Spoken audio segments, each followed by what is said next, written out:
So this is one of our major challenges. So I'll end off with a bit about the kind of work that we're doing now to build participation of rank-and-file activists from a broad spectrum of unions. So in 2006, we built an organization called Labor for Palestine. It came out of a conference that the Coalition Against Israeli Apartheid put on in 2006, and where we tried to link with activists who had been involved in the anti-apartheid struggle against South Africa to see how we would move and how we would build a new coalition against Israeli apartheid. And so this group is made of rank-and-file activists from our union. There's a couple people from the auto workers, from steel workers, and from the teachers union, who now often do a lot of their own separate work as a teachers there, Teachers for Palestine. They still come to Labor for Palestine, but they also do their own kind of separate work around like rights education, etc.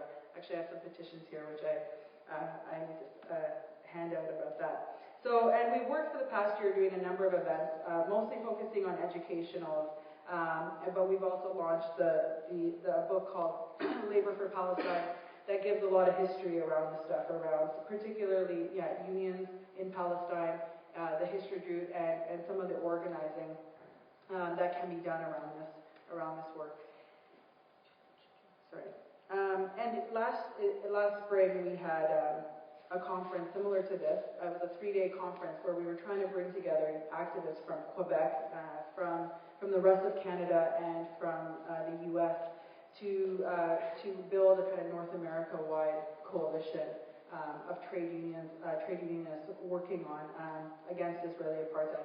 So one of the things that came out of that is YAFA, which people saw, which is going to be a quarterly bulletin about basically about labor struggles in Palestine, and also trying to connect, and as you can see, there's an article about the Irish Union delegation that went to Palestine and their report, and also about UNICEF.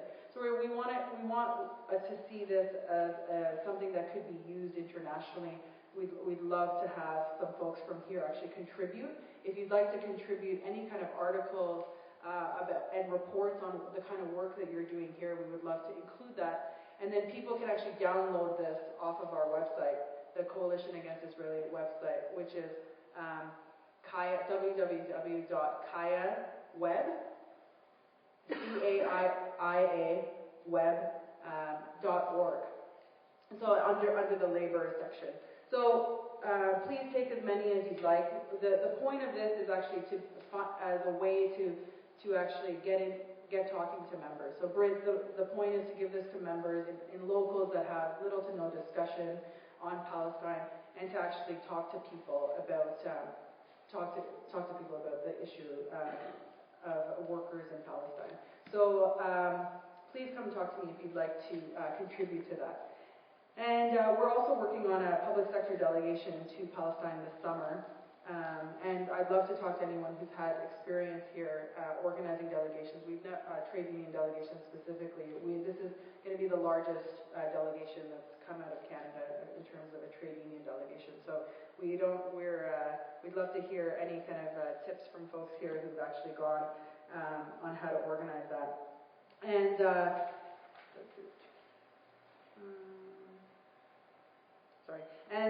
we've done a number of other things which has been very annoying to some unions and some, especially the Toronto Labour Council, which is this is going to be our 4th year this year, where we actually have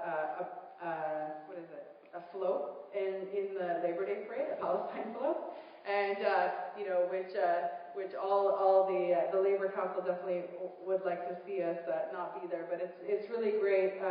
We bring out activists from all over and are able to distribute materials to union activists in the trade union movement every year. So those are some of the things that we've been doing, and what we're also looking at is how to develop a specific trade union boycott. So for instance, in New York, they have a really great boycott against Lev Levayev, who is an Israeli billionaire, and his corporation is involved in blood diamonds in Angola. He's involved in construction and gentrification of Brooklyn, really poor working conditions there for the workers, no health and safety. and is also involved in building settlements in the West Bank. So this is one of those campaigns that really, I think, for many workers, really connects, global capitalism, connects like how we're connected to these kinds of these other oppressions, and connects to how it links, to workers here. So for us, what we have had is a boycott against a bookstore called Chapters Indigo, which is whose members, whose majority shareholders are actually part of an organization called HESIG, which has a program called the Lone Soldier Program, which basically provides scholarships to anyone who will join the IDF, because they're known there. So basically giving scholarships to make their stay and their term in the IDF more comfortable. So this is a national bookstore. And I'm not sure actually, because I saw W.H. Smith here, because they actually own W.H. Smith in Canada, but I'm not sure if there's any relation here with the W.H. Smith bookstore, but try to find that out. But yeah, so that helps us to be able to build campaigns across the country, because anybody can basically, in small towns or in other parts where you don't have too many members, a way that you can do education with members across the country and coordinate actions. So I just wanted to reiterate what the brother was saying, I think, from Unite, that I think, building a coalition of labor activists from different locals is critical to building work, not only on the national level, say in the TUC and fighting those kinds of things that I'm sure that they're doing, but also to help kind of isolated members, because for us we have a lot of members who are really the only one in their union who's doing this kind of work, and for them it's a real help to have other unions that are further along to kind of help come and do educationals with them, and for them to feel less isolated in their work and to strategize with. So I hope and encourage that's one of the things that comes out of this meeting today. And I'm just going to just end by reiterating what Jamal and Manuel and Salim have already said, which is that this is a critical time, and a time that we need to take a stand in solidarity, and this means educating our members and being vocal as trade unions against Israeli apartheid and actively building the boycott, divestment, sanctions movement. Thanks.